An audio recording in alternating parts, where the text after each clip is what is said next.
Apologies for absence then, please, Morgan.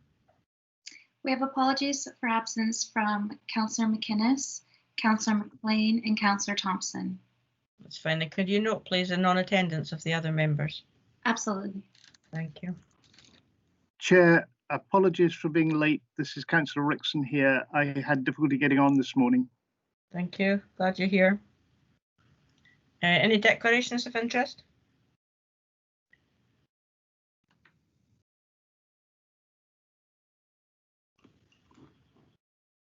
None?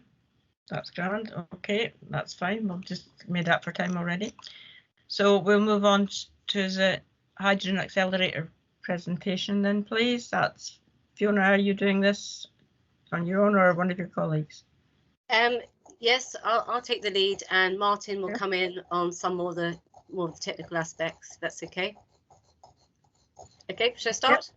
Yes, thank you. Okay.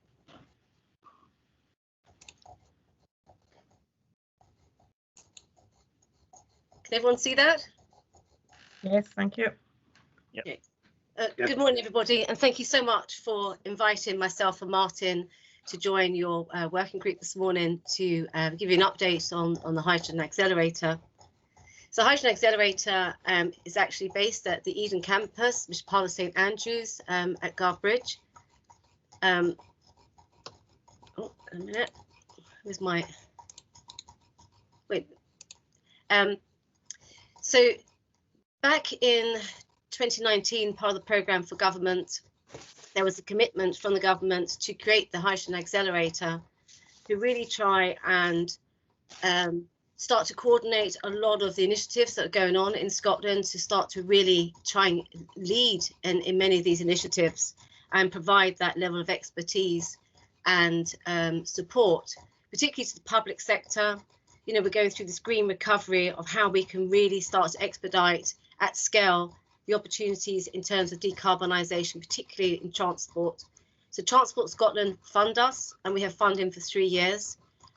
We were quite late in starting, so we only officially were launched in September of this year.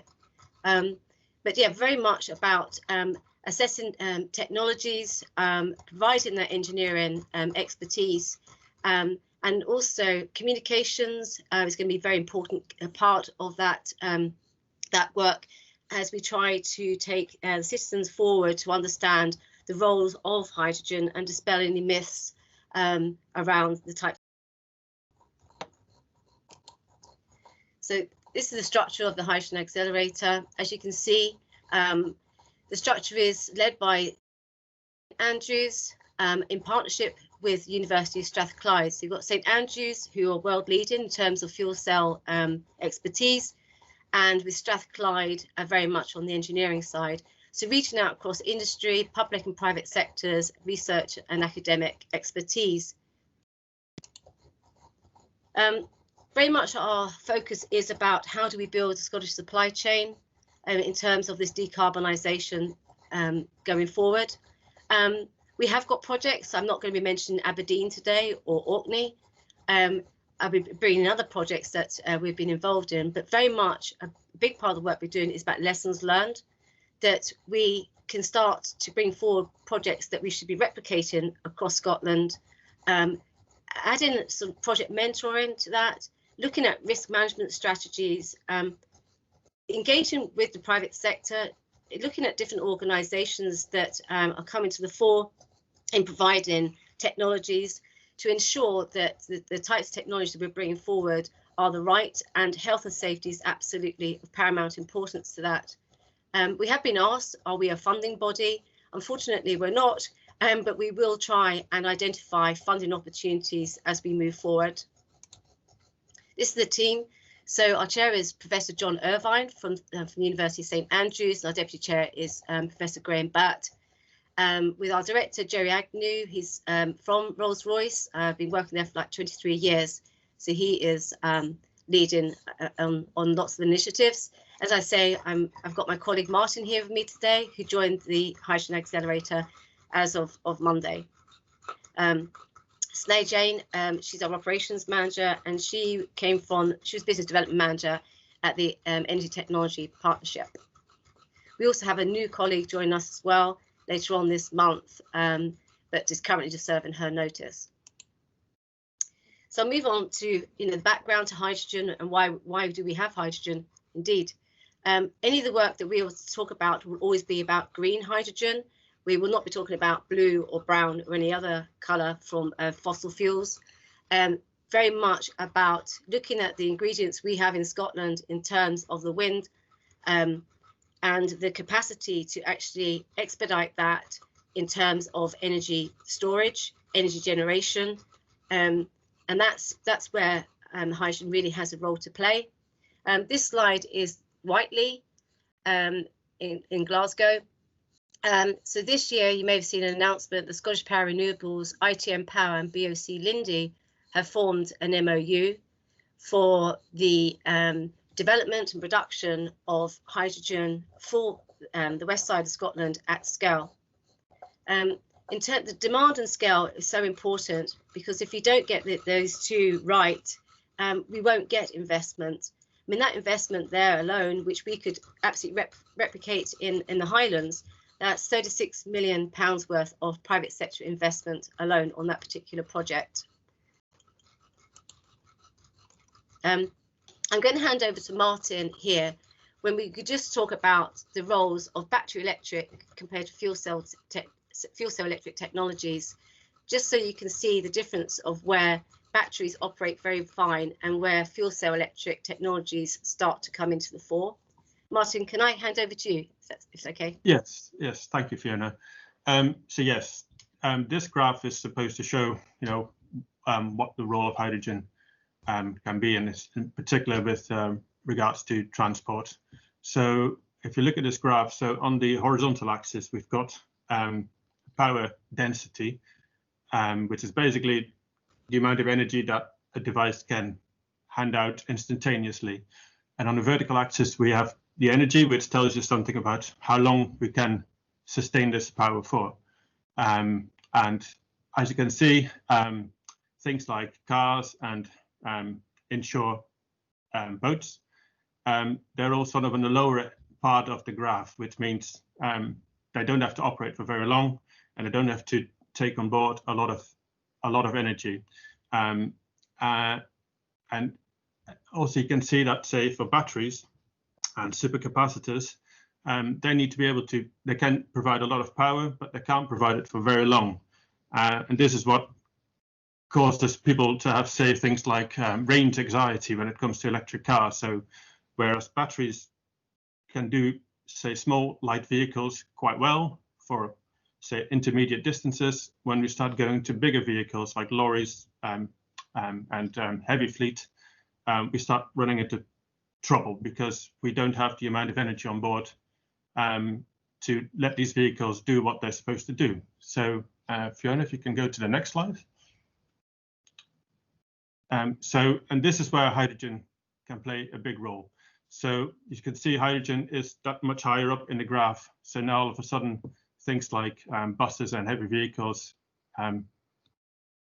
become basically doable because we now all of a sudden store enough energy on board of these vehicles that they can run for an entire day, which wouldn't be able to do with batteries. So if you look at even the higher bit of the graph, so we start looking at sort of flights and helicopters, you see that even hydrogen might not be able to do this quite, because these applications have such high energy density and high powers that we need to find basically better ways of providing the energy. So in that case, we're probably looking at better ways of storing hydrogen. So hydrogen might still play a role for these things, but we need to basically get a bit of a technological breakthrough in ways of storing hydrogen. So one way of potentially doing that is using ammonia, which is in essence a liquefied form of hydrogen, or other synthetic fuels. Yeah, as I said, that's probably still a little bit off. But for now, we can at least look at sort of heavy duty vehicles where hydrogen is going to play a big role, we think. So I think with that, Fiona, I can probably hand back to you. Thank you, Martin. Okay, and this is an example of the work that's been going on that I've been supporting in Glasgow. Looking at some of the vehicles that are on the right-hand side, through Transport Scotland, funded the development of the refuse collection vehicle, which would be a fuel cell electric refuse collection vehicle, and also looking at other types of fleet vehicles that we could start to look right across the public sector who have these types of fleets to start to really bring it in that Scottish supply chain opportunities and innovation, because a lot of these vehicles are not commonplace, they are not on the open market, and that provides us with an opportunity to actually really bring Scotland into the fore here.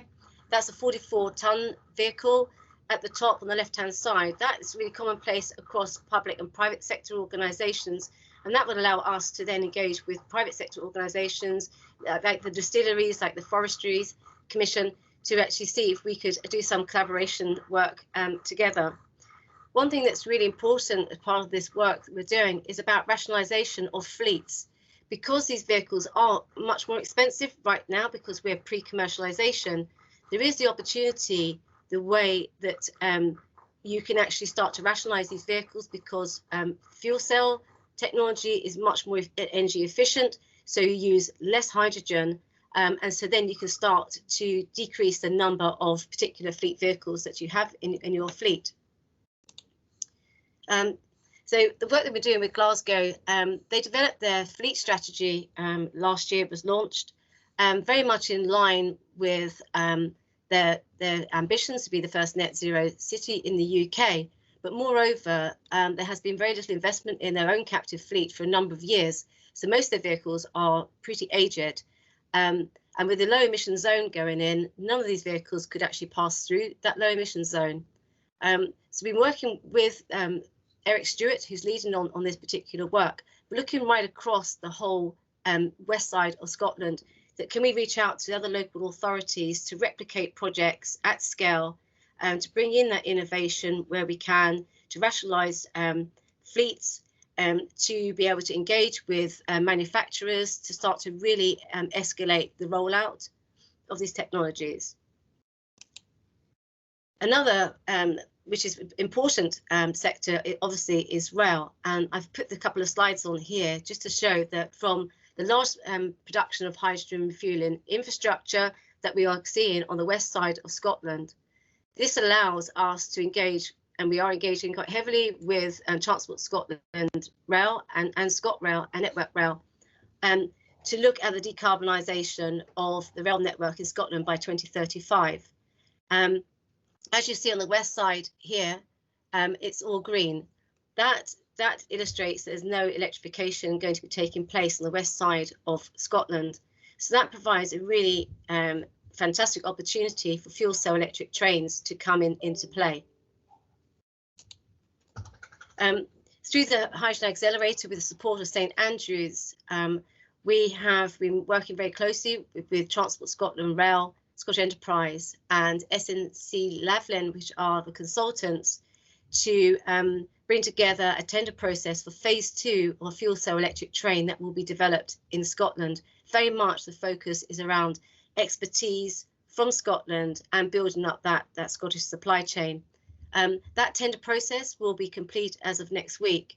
Early indications is something like 50 odd responses to that actual bid process. So fantastic to see the amount of interest in this fuel cell electric train phase 2. This is another project that I'm involved with. This is part of a pan-European project to commercialise hydrogen refuelling infrastructure and fuel cell electric buses. This project is based in Dundee. So when I was in the Scottish Cities Alliance, I led on this piece of work, and it was open to all 7 Scottish cities to be part of this European project. Unfortunately, the only cities at that particular time that felt that they could actually take this forward was Aberdeen and Dundee.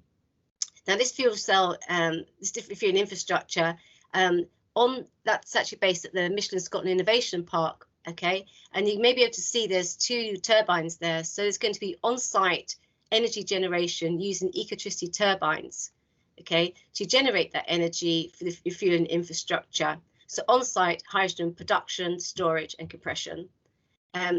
Also, this is going to be a very important refueling infrastructure to actually be able to reach out across the region as well. Another important fact when we're looking at hydrogen refueling infrastructure is that if you are behind the meter, you can then qualify as a project with the Department for Transport to have renewable transport fuel certificates, because you're generating from renewable sources for that energy that becomes the hydrogen fuel.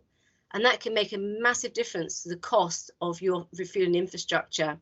So if you look at the early projects in Aberdeen, they're probably generating hydrogen around £12 per kilogram. Here we're hitting below £6.50 per kilogram. So we're already matching diesel in terms of the pricing. This is the bus.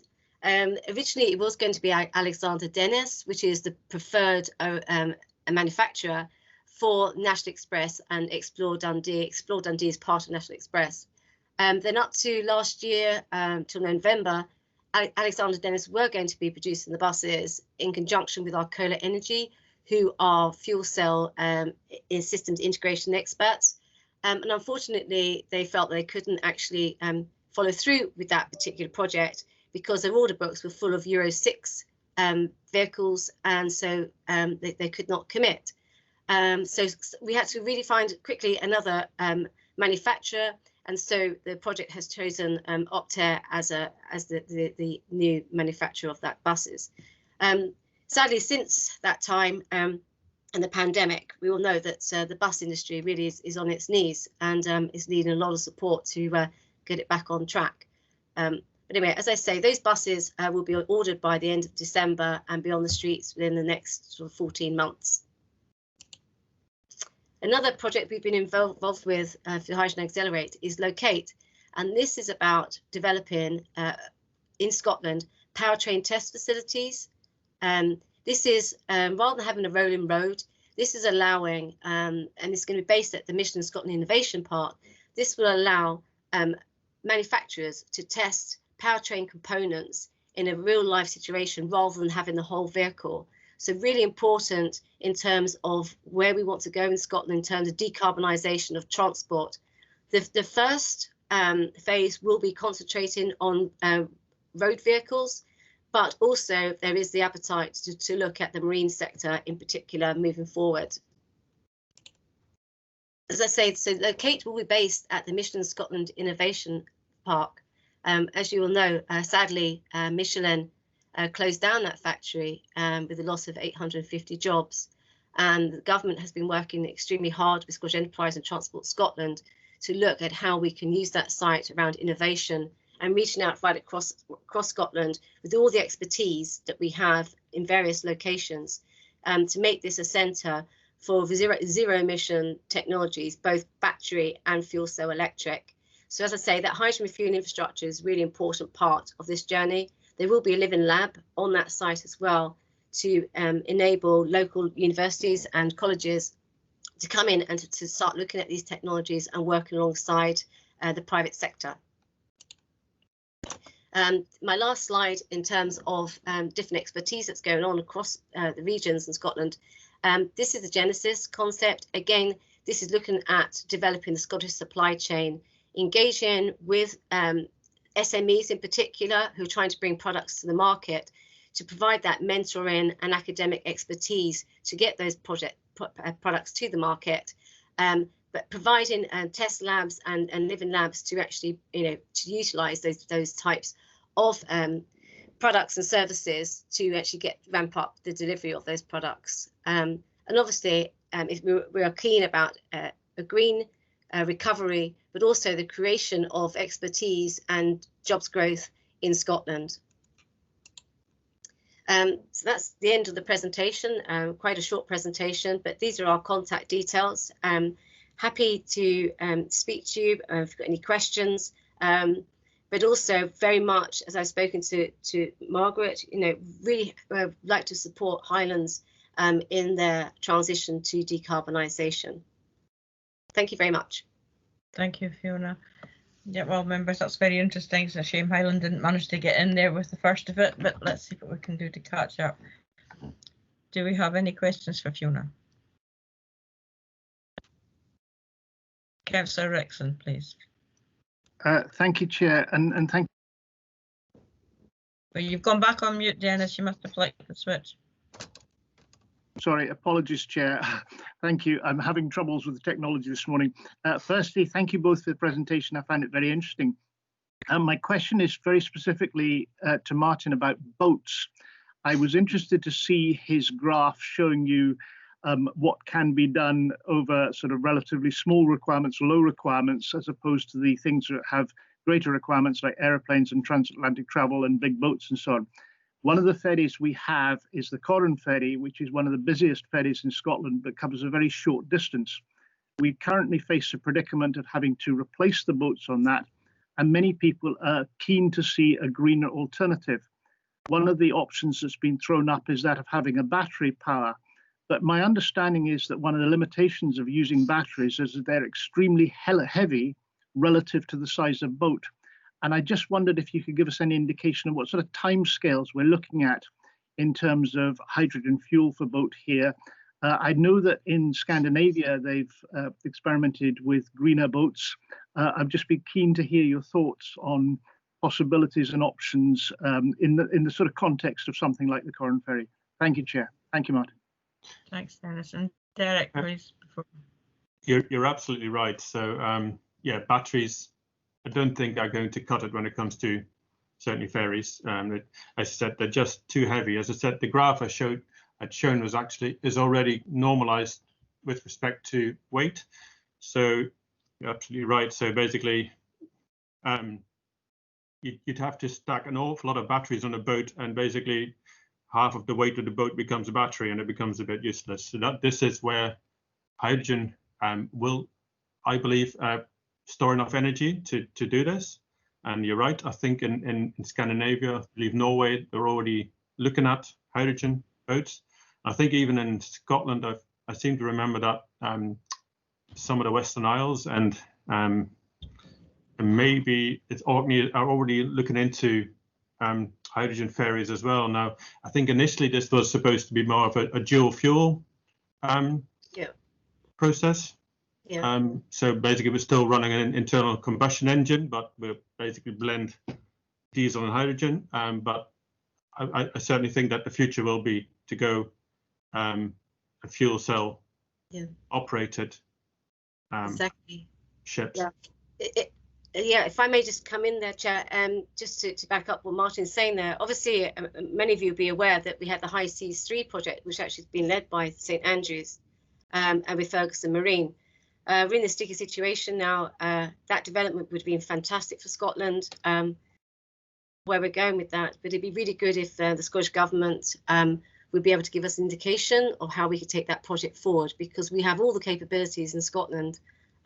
We have the hydrogen. You know, we can do this. So, and yes, I mean, ferries are a really important sector to the Scottish economy. So it'd be good if we could do something to try and unravel where we're going with that particular project. That would be good news indeed. Derek and then Margaret, and then we'll come back to the officers again. Derek, please. Thanks, Trish. I suppose my questions are really around the economics of this, and what I've sort of been looking at myself to a certain extent is sort of three elements. The sort of round trip efficiency of any electrolyzer, and then how do you, so that the efficiency of the electrolyzer is clearly very important. The two other things are the cost of water. So can we use seawater rather than tap water? So that obviously would be a huge benefit. If you're a coastal community, you can use seawater in your electrolyzer, then obviously the economics improve immensely. And the third one is the cost of electricity, which is where the interest in locating the the hydrogen project. I think it's really where the Highlands stands to benefit, because the onshore and offshore wind that we have located in our area means you're not going to suffer from transmission losses. So it makes it extremely efficient to locate this in the Highlands. And I know you talked briefly there about ammonia for transport and storage, and the community in Dig might take a little bit persuading, but hopefully they haven't paid too much attention to the news in recent months. But if that was to be a consideration, you know, have we involved sort of early movers there, like Kawasaki Heavy Industries, who I think already produce vessels for this kind of transport, and it's really the scale of the opportunity. You know, we're having bigger and bigger quantities of wind power being switched off, and you know, those constraint payments are becoming more and more significant, even at a national scale. So, you know, I think this gives us an opportunity to make use of that wind power, and I just think it's a huge opportunity. So, like your thoughts on that. Thank you, Derek. And Margaret Davidson, please. Do you want to start, Fiona, or do you? Yes. I'll get Margaret to come in first. Okay, Don't mind. okay, Trish, thank you. Forgive the camera off. You don't need to know. Right. When I heard Fiona was good enough to give me some of her time a couple of weeks ago, and I heard the presentation again today, and I just get a mixture of intimidated and disappointed that we're so far behind the curve. But that's just the way it is. We chose not to run with the hydrogen strand of work. But my goodness, it's time, because it's really going to suit us. I think about, I think it was last week, I heard that we just purchased another 10 gritters, new gritters, big, powerful, red diesel chewing gritters. We're going to need them, because we're going to need them.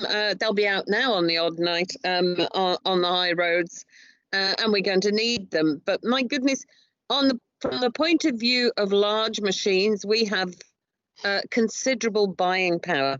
And we need to be using that and bending it towards how we can change. I don't want to hear that we've bought another 10 diesel gobbling gritters next year. I just don't want to hear that. I want us to be looking at, is there a better way we can do that? The Highlands, because of its scale, I think, and because of all we do, is full of massive machinery. I've always been very close to the forestry industry, and their machines are vast, terrifying, actually, if you get them in a small space. And I don't know a single farmer who isn't buying bigger and bigger machines every second year. We have a huge opportunity to decarbonise the fleet of vehicles that work across the Highlands. And has there ever been a better time to take a really clear-eyed look at the public transport fleets and what's happening across the Highlands? Because just now they are exactly on their knees. In fact, they're running around empty or next to empty, and I see them all the time. So now's the time. It's just about us finding the application and the folks to help us get there. So Derek's right. Highlands is a great place to look at hydrogen on a massive scale. I think if we work this right, within a few years, it will be just part of our everyday life, whether it's the rail or whether it's the big vehicles or whether it's production. Because again, I thank Derek for having his eye on the money. The economics of the systems that we're running around renewable energy in the Highlands at the moment are madness, absolute madness. The money's being spent spent in the wrong places, although the energy is being produced, but the money is being spent in the wrong places. So I just thank the folks here from coming along. The big trick now sits with us about getting our act together, deciding what we're going to do, what partnerships we go into so that we're supporting each other across the public and business sector for this to happen. I've got no doubt that we have a real role here to play in influencing and supporting politically.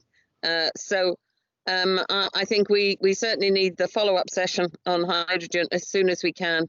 And speed, I believe, is of the essence here, or we really will be behind that curve. We'll be off it. Okay, thank you, Trish. Done.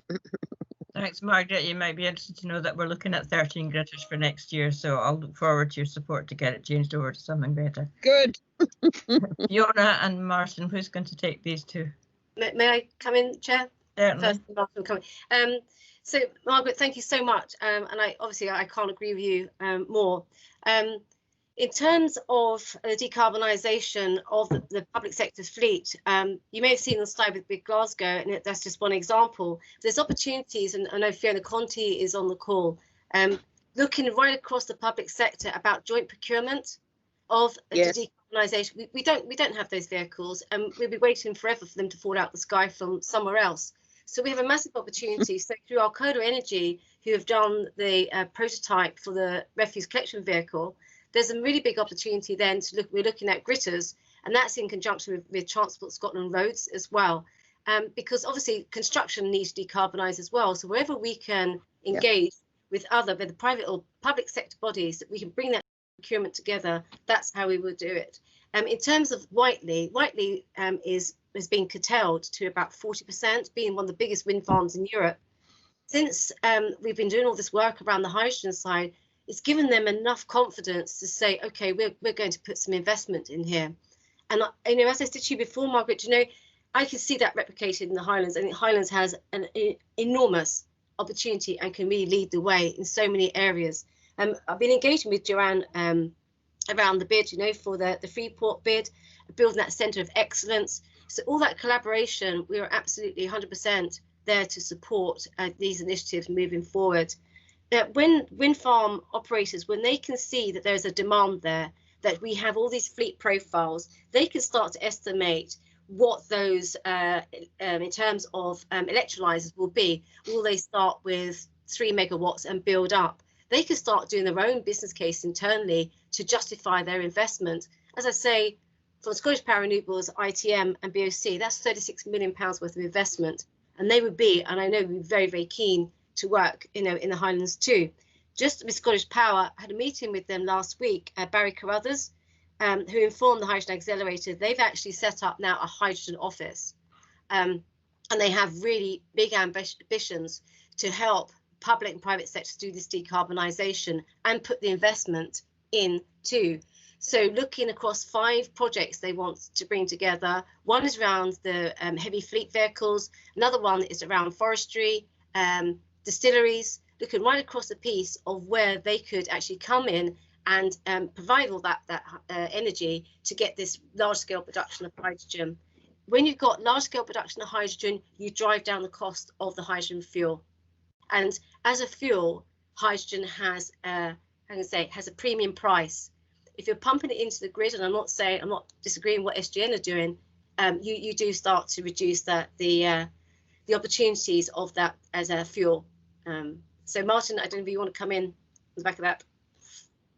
Yeah, just a quick comment about Derek's questions and comments. Yeah, I would second that as a massive opportunity in the Highlands, also because of the remoteness. So obviously you've got the vast distances that your vehicles have to go, so that batteries won't cut it.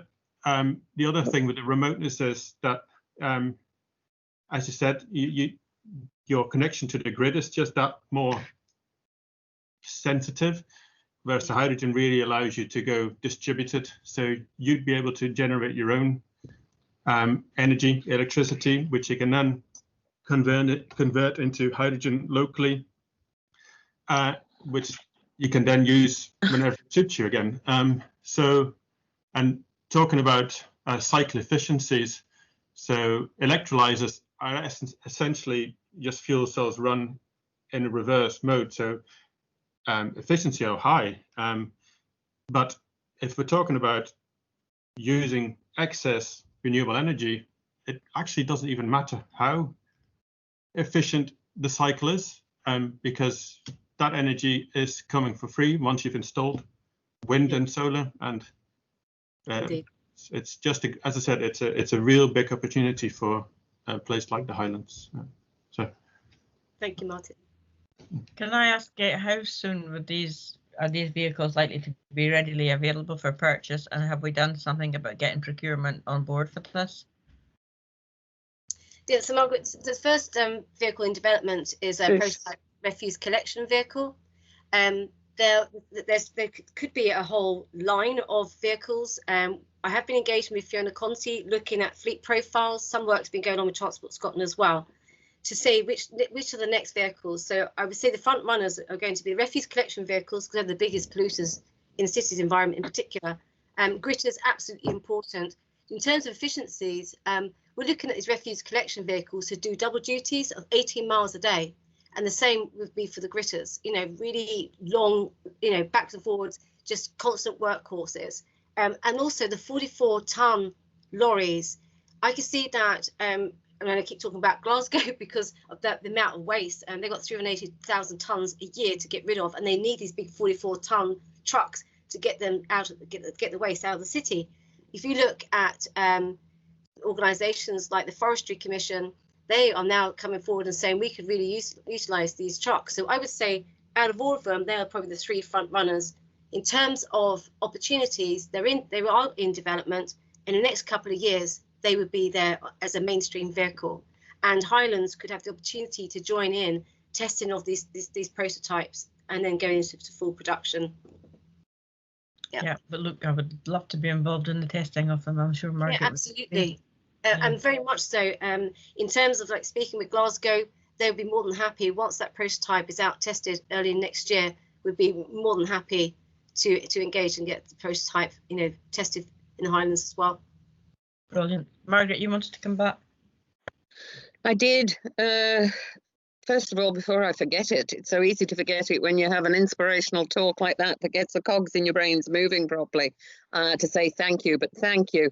And then moving swiftly on, I was hearing you talk about Scottish Power taking hydrogen seriously and really getting in there. I had a really fractious meeting with Scottish and Southern Energy about 10 days ago, who wanted to announce to me that they were putting down their community benefit payments, and all I could hear from them was that they were wanting to invest probably elsewhere and overseas. And I thought, oh, let's just take a look at this. So can we have your contact in Scottish Power? I think that would be really helpful. Yes, absolutely, Margaret, I'll do that. Yep. Yes, indeed, that would be useful. Fiona Conti, you wanted to come in on this? Yeah, just to add in, from a procurement perspective, because we're, Highland are part of the bigger shared service across procurement, there's a lot of really good lessons to be learned from the Aberdeen examples, who have been running hydrogen vehicles for quite some time. They've just taken delivery of 15 buses, which they work together in partnership with the first group to run. And they've got hydrogen refueling at one of their fleet depots as well. So there are examples on our doorstep that we're more than happy to introduce you to and to share with, so you can see the examples in person. But yeah, certainly I've been working closely with Fiona and the Scottish Enterprise team in Transport Scotland to try and move this forward. So this is a really good opportunity for us all to come together today. So thank you very much for this. Yeah, I'd really like to see that happen, and we can have a discussion with our fleet manager, hopefully, to get him convinced it's a good way forward. I'm on it on a daily basis. Yeah, I'll get him from this side too. Thank Derek. you. I would just say that collaboration. Sorry, Derek. Fiona, come in first. Yeah, just Fiona, just on the back of what you're saying there, collaboration is absolutely key here. So in any way that we can support anything that you are trying to achieve, one area that is absolutely crippling us in Scotland is procurement. we are having projects getting delayed by years, never mind months, because of trying to procure fueling infrastructure, whether temporary or permanent. So part of the Hydrogen Accelerator, working with the Scottish Government, I've got a call actually after this call to talk about how can we work together to actually produce procurement routes for the public sector that they can actually utilise for hydrogen technologies per se, because otherwise we're just going to keep falling over. Yeah, we need to get it speeded up and get it joined up. We can do this. Derek. Thanks, Trish. Yep, the one area where Dennis has already referred to the ferries, but the other side of that is the harbours business, where I think we've got about 20,000 tonnes of marine gas oil a year being sold through Highland Council pumps. So it's about 25 million litres. So there's an opportunity there, I think, to decarbonise the fishing fleet, if that's possible, by switching to hydrogen. And it may be that we could have a look at that either for inshore or ocean going. But some of those boats use huge amounts of fuel and generate huge amounts of emissions. So there is an opportunity there if we can get the technology optimized. Thank you. Probably worth starting a discussion with these, because a lot of these boats will be privately owned, Derek. Yeah. Yep. Councillor Boyd. First of all, just thank you, Fiona, and Malcolm. First of all, I'd like to just say I'm totally sold on the concept of developing hydrogen as a source and the industry and supply chains around it and so on, and the research. Just a comment on the graphs that you introduced at the beginning, Martin. They need a wee bit more explanation, I think. They're quite complex. Usually I find graphs elucidate things, but there's just so much information you've managed to put on these 2 pages. Maybe, and in relation to that, I'd like to have a copy of your slides, please, if that's possible. It would be really useful. Now, I've got another one's a question I have to ask, really. To me, I see water as a safe and copious storage medium for hydrogen. And we're surrounded here by ocean. And I suppose I've always believed that the ocean is a huge capacitor in terms of energy. And I'm surprised we haven't talked more about water. Dennis mentioned the ships and ferries and so on. I'm wondering if we should take a look at the possibility of adapting some of the systems, some of the ways of looking at things to make much more use of the ocean. I know that the equipment used to make the conversions could be heavy. Just a thought though, we've got a huge capacitor there full of energy. Could we take a closer look at that? And the ending on a plea, and this is before I've seen your slides in detail, looked at them again, please involve UHI. Collaborate with them. They've got a lot of good ideas, got a lot of good people with experience in different industries. And please do that. And I look forward to working with you in the future. Thank you. Thank you very much. Okay, Fiona, do you want to come in on that? Thank you, Chair. Just in terms, Bill, what you were saying about UHI, so Joanne all day set up a session about having the Centre of Excellence based up in the Highlands, and very much Professor John Irvine joined me on that particular call. It is paramount that academics work together and fully support each other in this space. So absolutely, collaboration is key with UHI too. Yeah. But yes, in terms of the maritime sector, very, very important, and yeah, happy to work. Good, thank you. That's exciting. One last question from me. The hydrogen train prospect, it's been showcased at COP26. Is that been delayed because of that, or is that the timescale for it anyway? No, we're on, touch wood, we're on target. That's yeah. grand. I mean, I was just saying, we have over 50 bid responses, so there's going to be a lot of work, because that process comes to an end next week. So there's going to be a lot of reading and analysis going on. So delighted, absolutely delighted response. It's good to see it all moving forward, and thank you very much for that today. There's another one question from Councillor Rickson, I think, for a comment. No, thank you, Chair. Just to say, perhaps a bit cheekily, it's reassuring amongst so much science to see that people still touch wood. Thank you, Chair. Nice comment to end on, Dennis. Thank you. Thank you very much, Fiona and Martin. Not at all. Thank you. It's great to see you. Thank you for having us. Thank you, Martin. Very much. Fiona. Bye-bye. Bye-bye. Now, before we go on to greenhouse gas, I'd just like to take this opportunity now that we've got a few more members here to thank Joe and Keith for all the work they put in for the conference earlier this week. I don't know how many of you managed to attend it. A lot of information in there and excellent workshops afterwards and some good outcomes and information coming out there. So thanks, guys. Really well done. So we'll now move on to the greenhouse gas baseline inventory report for Highland, and I think it's Archie that's doing this one, is it? Archie, are you there? Yes, I'm here. Thank you. I was going to propose just keeping my camera off for the presentation, but if people would like, I'll put it on if there's any discussion and questions after, if that's okay. Okay, that's fine, whichever. Okay. Now, we're going to get some slides up.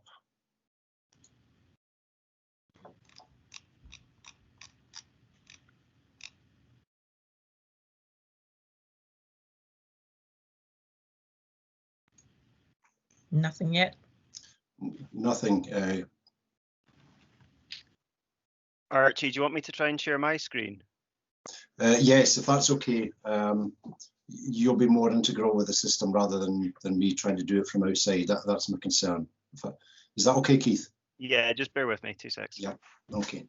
Well, while Keith's setting that up, if I can just say thank you, Chair, and Nicole and Keith for the opportunity to have this session with you today.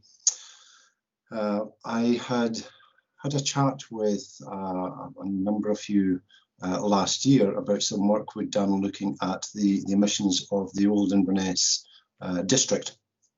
So this was a piece of work just really following on from that, looking at the emissions for the Highland Council area.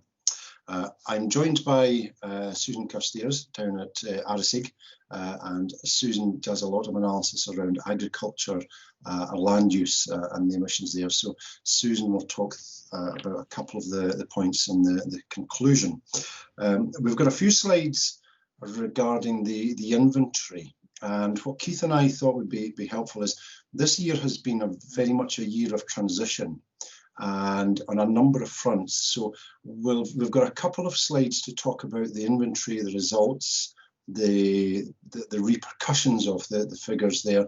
But also then we've got a couple of slides just to help you see how this agenda has moved on and has evolved during 2020, because that's going to have big repercussions for you going forward. So I'll touch on some of these repercussions, but I know from the subsequent papers that or presentations, you'll hear more about them or more detail about them then. So Keith, if you could change to slide 1, please. Thank you. So these were the results. This is the tonnes of carbon dioxide equivalent emissions for Highland Council area in 2018. Now, I'm not going to dwell on this slide on the figures per se, the actual figures, the absolute numbers on this side, because to me there's some interesting issues that you can pick up just from that, the graph, the chart, the colours there. You can see the blue line, that's the emissions, or the blue element of the bar chart is the emissions associated with energy use in our homes, residential properties. So that's heating and lighting. The orange line is energy use in commercial properties. So that's everything from the Longman, the Inverness Sports Centre, the public sector estate, the hotels, etc. So it's those non-domestic properties, and that's classed under the commercial there. So you can see that that's quite a